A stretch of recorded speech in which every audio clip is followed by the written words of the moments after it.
علماء اہل سنت بجماعت یعنی احناف، شوافی، حنابلہ، مالکیہ، جتنے بھی علماء ہیں ان سب کا ایک اتفاقی قول جس پر سب نے اتفاق اور اجماع کیا ہے وہ میں نے پچھلے جمعہ عرض کیا تھا کہ جتنے بھی اوقات میسر آئیں یعنی جن اوقات میں منع نہ ہو، شرع شریف نے منع نہ کیا ہو، وہ کچھ وقت بھی ہو سکتے ہیں، کچھ جگہ بھی ہو سکتی ہے کہ جہاں پر ذکر و فکر منع ہو، تو ان اوقات، لمحات اور اماکن سے ہٹ کر جس گھڑی چاہو، جب چاہو، جس سیغے کے ساتھ چاہو، امام الانبیاء صلی اللہ علیہ وآلہ وسلم کی ذات پر درود بھیجو۔ علماء نے فرمایا تھا مستحبۃ فی جمیع اوقات المقام کہ درود پاک حضور پر نور شافع یوم نشور صلی اللہ علیہ وآلہ وسلم کی ذات والا صفات پر بھیجنا یہ ایک مستحب امر ہے، اس پر ثواب ملتا ہے،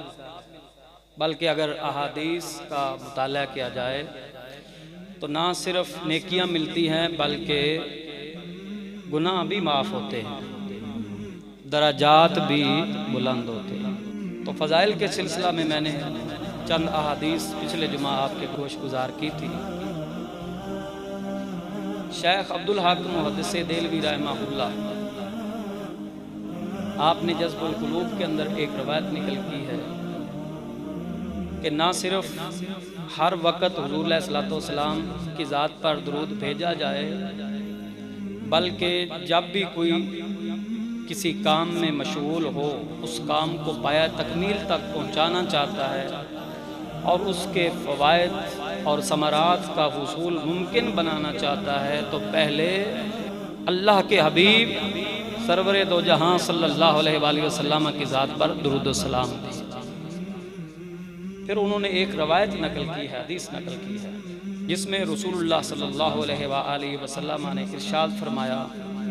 من صلی علی فی کتاب تستغفر له الملائکہ ما دام اسمی فی ذالک الکتاب او کما قال کہ جس نے بھی کوئی شے لکھی خیر کی بات ما دام اسمی فی ذالک الکتاب، جب تک اس کتاب میں میرا نام اور میری ذات پر درود رہے گا تب تک فرشتوں کی طرف سے دعائیں جاری رہیں۔ اور پھر انہوں نے ایک کشفی روایت ذکر کی ہے، ایک شخص تھا جو رسول اللہ صلی اللہ علیہ وسلم کی احادیث کو تو جمع کرتا تھا لیکن بخل کی وجہ سے، کئی لوگوں کو اندرونی بخل ہوتے ہیں نا، بخل میں اس لیے کہہ رہا ہوں کہ رسول اللہ صلی اللہ علیہ وسلم کی حدیث ہے کہ آپ صلی اللہ علیہ وسلم نے ارشاد فرمایا بخیل کون ہے؟ عرض کی گئی جو مال خرچ نہ کرے، فرمایا حقیقی بخیل وہ نہیں ہے، اصلی اور حقیقی بخیل وہ ہے من ذکرت عندہ فلم یصلی علیہ، جس کے پاس میرا ذکر تو ہو میرے اوپر درود نہ بھیجے، بخیل وہ شخص۔ تو اندرونی بخل تھا، جمع احادیث کا کام تو کرتا تھا لیکن قالا رسول اللہ یہ لکھ دیا کرتا تھا، صلی اللہ علیہ وآلہ وسلم نہیں لکھتا تھا۔ شیخ عبدالحق محدث دہلوی رحمہ اللہ فرماتے ہیں کہ حضور سرور عالم صلی اللہ علیہ وآلہ وسلم خواب میں جھڑکا اسے اور فرمایا کتنا بدبخت ہے تو کہ ہر حدیث کے لکھنے سے پہلے اگر قالا رسول اللہ صلی اللہ علیہ وآلہ وسلم لکھ دیتا تو تجھے نیکیاں ملتی، کیوں اپنے آپ کو ہر مرتبہ ہر حدیث لکھنے سے پہلے 40 نیکیوں سے محروم کر رہا؟ چھڑکا اسے۔ اور پھر شیخ صاحب نے ایک روایت مزید نقل کی ہے، حضرت کعب احبار رضی اللہ تعالیٰ عنہ کبار اسلاف سے ہوئے ہیں، تابعین میں سے، وہ تورات کے عالم دین تھے، پہلے یہود کے بہت بڑے علماء تھے، احبار انہیں اس وجہ سے کہتے ہیں۔ حضرت کعب احبار سے کسی نے پوچھا کہ تم تورات کے عالم ہو، جانتے ہو کہ تورات میں اللہ رب العزت نے کیا احکام نازل فرمائے ہیں؟ تو رسول اکرم صلی اللہ علیہ وآلہ وسلم کا ذکر خیر بھی ملتا ہے، صلوات و سلام کی ذات والا صفات پر درود و سلام بھیجنے کے حوالے سے تورات میں تو نے کیا دیکھا ہے؟ اللہ رب العزت نے وحی کی موسیٰ علیہ السلام کی طرف، اے موسیٰ کلیم علیہ نبینا علیہ السلام، اگر آپ چاہتے ہیں کہ رب تعالیٰ تمہیں اپنا محبوب بنا لے اور اللہ رب العزت اتنا تمہیں قرب بخشے کہ جیسے کلام کو زبان کے ساتھ قرب ہوتا ہے، جیسے روح کا تعلق جسم کے ساتھ اور روح کی قربت جسم کے ساتھ ہوتی ہے، چاہتا ہے کہ خدا تجھے ایسا قرب عطا فرمائے تو نبی آخر الزمان پر درود و سلام پڑھا کر۔ اللہ رب العزت نے اپنے پیغمبر جناب سیدنا موسیٰ کلیم اللہ علیہ نبینا علیہ السلام کو یہ فرمایا، اگر قرب خداوندی چاہتے ہو تو نبی آخر الزمان صلی اللہ علیہ وآلہ وسلم کی ذات پر درود و سلام کی کثرت کیا، تب تمہیں وہ مقام مل جائے جس طرح کہ رسول اللہ صلی اللہ علیہ وسلم نے اپنی امت کے افراد کے لیے یہ ارشاد فرمایا کہ تم میں سے جو یہ بات چاہے کہ حشر کے میدان میں اسے رسول اکرم نور مجسم صلی اللہ علیہ وآلہ وسلم کا قرب حاصل ہو اور زیادہ سے زیادہ نزدیکی حاصل ہو تو اسے چاہیے کہ وہ کثرت سے درود و سلام بھیجا کرے، کیونکہ میرے نزدیک ان اول الناس بی یوم القیامت اکثرہم علیہ صلاۃ او کما قال رسول اللہ صلی اللہ علیہ وسلم، فرمایا سب سے زیادہ میرے قریب اور نزدیک قیامت کے روز وہ ہوگا جو سب سے زیادہ میری ذات پر درود و سلام بھیجے۔ چلو اس کے ساتھ ایک اور روایت ملاتے ہیں، حضرت عمر بن خطاب رضی اللہ تعالیٰ عنہ سے وہ حدیث مروی ہے، آپ فرماتے ہیں دعا موقوف بین السماء والارض، دعا آسمان و زمین کے بیچ لٹک کر رہ جاتی ہے، حتی یصلی علی النبی صلی اللہ علیہ وآلہ وسلم، ہاں جب تو امام الانبیاء صلی اللہ علیہ وسلم کی ذات پر درود و سلام بھیجے گا تیری دعا درجہ قبولیت۔ ایک حدیث میں لفظ یوں ملتے ہیں، حضور سرور عالم صلی اللہ علیہ وآلہ وسلم نے ایک شخص کو دیکھا جس نے نماز پڑھی اور حضور علیہ السلام کی اہل بیت اور آپ صلی اللہ علیہ وسلم کی ذات پر درود و سلام بھیجا۔ اللہم صلی علی محمد و اہل بیت محمد و ازواجہ، اس طرح کے لفظ حدیث پاک کے اندر ملتے ہیں کہ اے اللہ تو رحمت کاملہ نازل فرمانا نبی رحمت محمد صلی اللہ علیہ وسلم کی ذات پر اور آپ کی آل اور آپ کی اصحاب اور آل بیت۔ حضور سرور عالم صلی اللہ علیہ وسلم نے اس کا یہ جملہ سن لیا اور حضور سرور عالم صلی اللہ علیہ وسلم اس کے قریب گئے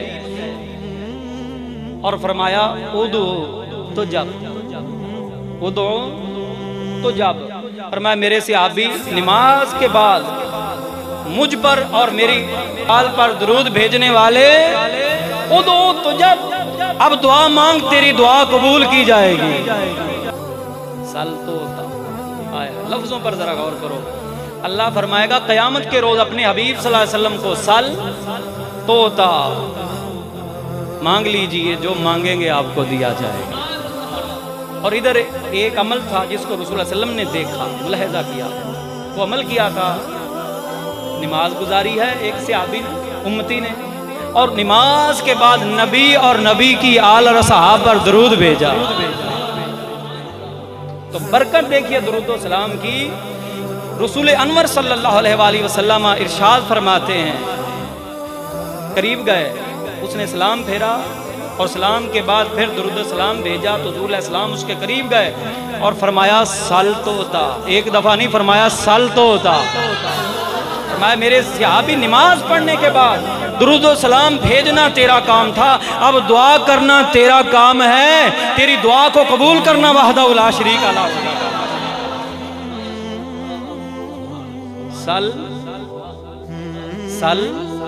تو ہوتا، مانگ جو مانگے گا تجھے۔ کیا درود سلام کی یہ برکت کم نظر آ رہی ہے کیا؟ جو تو مانگے تجھے۔ شیخ عبدالحق محدث دہلوی رحمہ اللہ ایک روایت نقل کرتے ہیں، یہ میں ان کی روایت اس لیے پیش کر رہا ہوں آج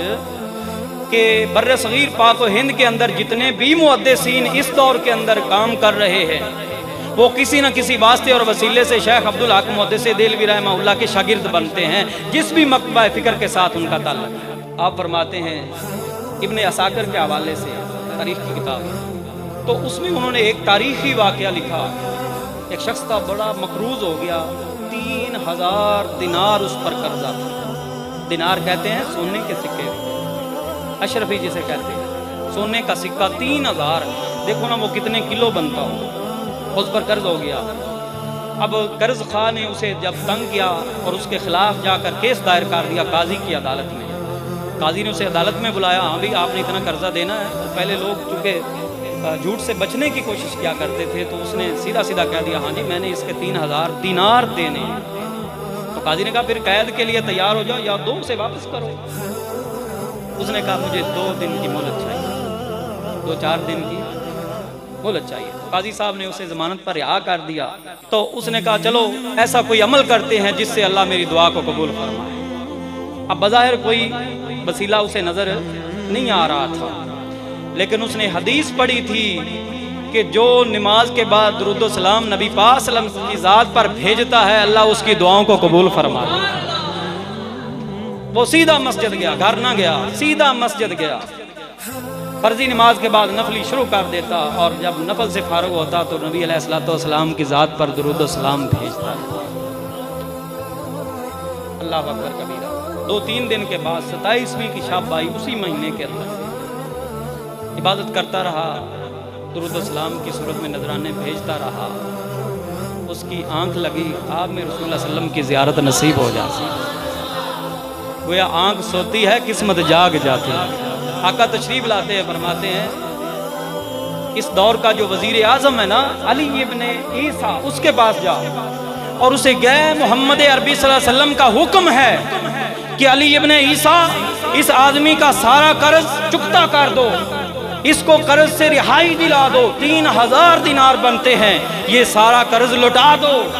جاؤ میرا پیغام جا کر اس وزیر کو سناؤ۔ تو وہ آدمی خواب سے بیدار ہوتا ہے، خوشی خوشی چل دیتا ہے، اور رستے میں جاتے اسے خیال آتا ہے کہ اگر وزیر نے پوچھ لی تیرے سچے ہونے کی دلیل کیا، تیرے پاس تیرے سچے ہونے کی دلیل کیا ہے، وہیں سے واپس پلٹ کر آ جاتا ہے، آ کر پھر رو رو کر درود و سلام کی نذرانے، اور وہ کہتا ہے مجھے اگلی رات پھر دیدار مصطفیٰ نصیب ہے۔ پھر میں عرض کر دوں یہاں پر، میرا تو یہی وجدان کہتا ہے اس کے نصیب میں لکھا تھا کہ ایک مرتبہ چہرہ مصطفیٰ اور دیکھے، یہ برکت ہے درود و سلام کی۔ میرے سچے ہونے کی دلیل کیا ہوگی تو وہیں بھی آ سکتا تھا خیال، لیکن اس کی قسمت میں لکھا تھا ایک رات دیدار مصطفیٰ کر، اگلی رات پھر تیار ہو۔ اور ایک کا حصہ نہیں دیدار کسی کا، ابو جہل کو محبوب دکھائے نہیں جاتے۔ رستے سے واپس آیا، اگلی رات پھر دیدار مصطفیٰ نصیب ہوا، اور شہر صاحب فرماتے ہیں اس رات بھی وہ زلف عنبری کو تکتا رہ گیا، چہرہ والضحیٰ کی زیارت کرتا رہ گیا، علم نشرح کے سینے کی برکات لوٹتا رہا، اور تابانی وہ جو نورانی شکل آپ سرکار صلی اللہ علیہ وسلم کی نوری شکل اور نوری مکھڑا دیکھتا ہی رہ گیا، وہ دلیل پوچھنا پھر چھوڑ گیا، صبح ہوئی پریشان ہوتا ہے، پھر روتا ہے، درود و سلام پڑھتا ہے، تیسری رات مسلسل نبی علیہ السلام کی زیارت نصیب ہو جاتی ہے۔ اللہ اکبر کبیرہ۔ عرض کرتا آقا میرے سچے ہونے کی دلیل کیا ہوگی؟ حضور علیہ السلام نے فرمایا وزیر کے پاس جانا اور تیری سچائی کی دلیل یہ ہوگی کہ اسے کہنا کہ علی ابن عیسیٰ کیا تو فجر کی نماز کے بعد روزانہ امام الانبیاء صلی اللہ علیہ وسلم کی ذات پر 5000 مرتبہ درود و سلام نہیں پڑھتا؟ اور تیرا وہ نذرانہ درود و سلام خدا کی ذات اور کرامن کاتبین کے علاوہ اور امام الانبیاء صلی اللہ علیہ وسلم کے علاوہ کوئی نہیں جانتا، اس طرح چھپ کر تو خالصۃ للہ نبی کی ذات پر درود بھیجتا ہے۔ اگر یہ میری بات سچی ہے تو 3000 دینار جو میرے اوپر قرضہ ہے، حضور علیہ السلام کا حکم ہے کہ وہ قرضہ دو۔ کانپنے لگا کہ آقا نے میرا ذکر کیا ہے، مجھے رسول اللہ صلی اللہ علیہ وسلم نے یاد کیا ہے، ہائے ہائے یہ کوئی تھوڑی بات ہوتی ہے۔ اللہ اکبر کبیرہ۔ فوراً اٹھا وہ وزیر، 3000 دینار اس کے حوالے کیا اور فرمایا یہ تو قرض دے دے، 3000 دینار اور لے کر آیا کہ یہ اپنے بیوی بچوں کے لیے لے اصلاح احوال کا، اور 3000 دینار اس نے اور دیے کہ اس کو تجارت میں صرف کر تاکہ تیرا ہاتھ مضبوط ہو۔ اب وہ 9000 دینار لے کر چل پڑا۔ جب قاضی کی عدالت میں آیا تو قاضی بھی حیران، وہ جس کا قرض دینا تھا وہ بھی حیران کہ تیرے پاس تو چیز ہی نہ تھی،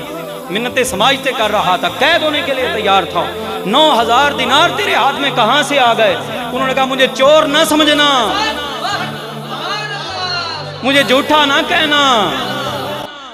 مجھے عشق کا سچا اور پکا کہنا،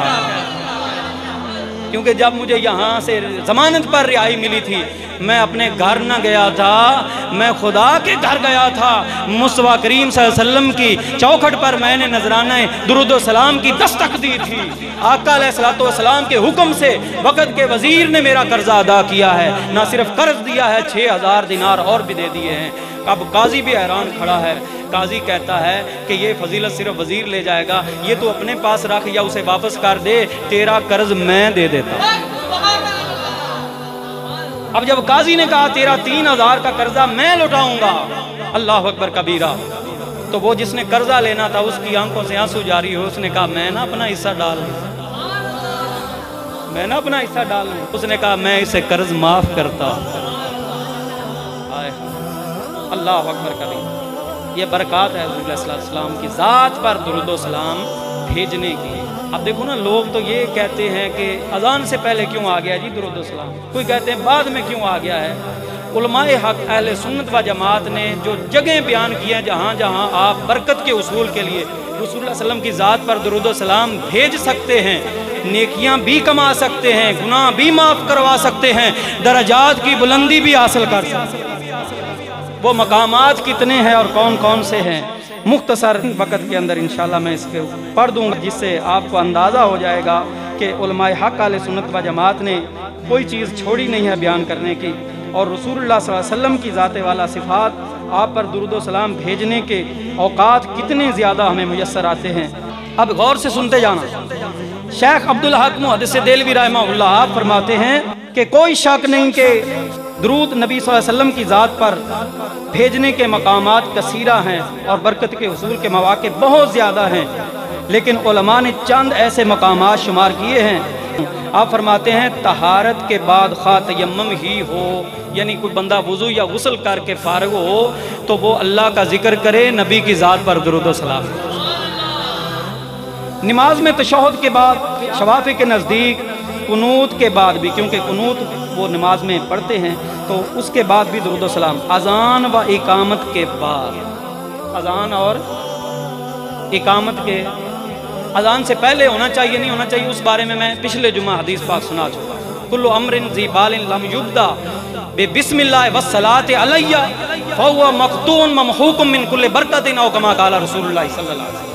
آپ صلی اللہ علیہ وسلم نے فرمایا ہر وہ اہم کام جس کی ابتدا اللہ کے نام سے نہ ہو، میری ذات پر درود بھیج کر نہ ہو، فرمایا ہمیشہ برکات سے خالی ہی رہے گا۔ اگر ہر کام میں برکت کا حصول چاہتے ہو تو اللہ کا ذکر کرو، نبی پر درود و سلام۔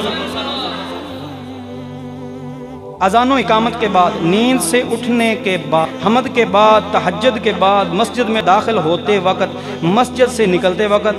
جمعہ کے بعد، شب جمعہ میں خاص کر، بعد نماز جمعہ اور جمعرات کی شب، ہفتہ اور اتوار کو مسجد کے پاس سے گزرتے وقت، مسجد کے پاس سے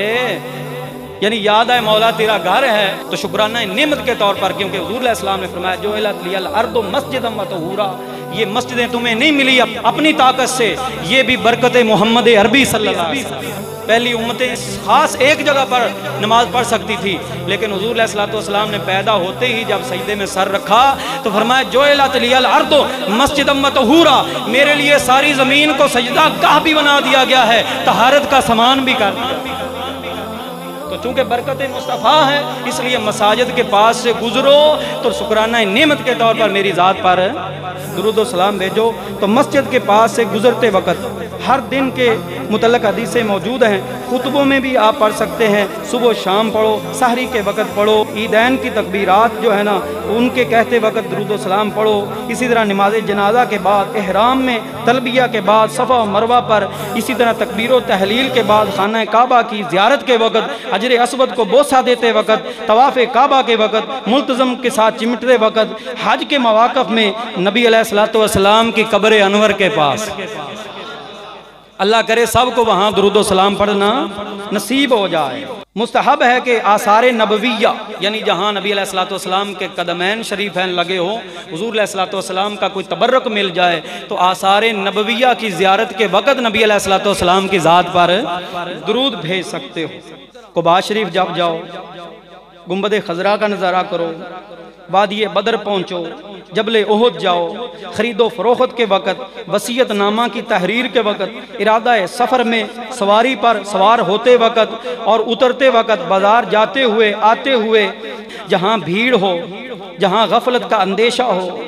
وہاں بھی آپ درود و سلام پڑھو۔ اسی طرح کسی دعوت میں حاضری کے وقت، وہاں سے لوٹتے وقت، گھر داخل ہوتے وقت، گھر سے نکلتے وقت، محتاجی کا خوف ہو تو اس وقت، غلام یا باندی بھاگ جائے یا اسے خریدنا چاہے تو اس وقت، رنج سختی کے وقت، طاعون کا ڈر ہو یا ڈوبنے کا خوف ہو اس وقت، اس طرح کی جب چھینک آئے تو اللہ کا ذکر کرنے کے ساتھ نبی علیہ الصلوۃ والسلام کا ذکر کرو۔ کوئی چیز بھول جاؤ تو یاد کرنے کے لیے نبی علیہ السلام کی ذات پر درود بھیجو، اس کی برکت سے تمہیں بھولی ہوئی چیز یاد آ جائے گی۔ مسلمان کوئی ملے، کسی مسلمان کو کوئی دوسرا مسلمان مل جائے،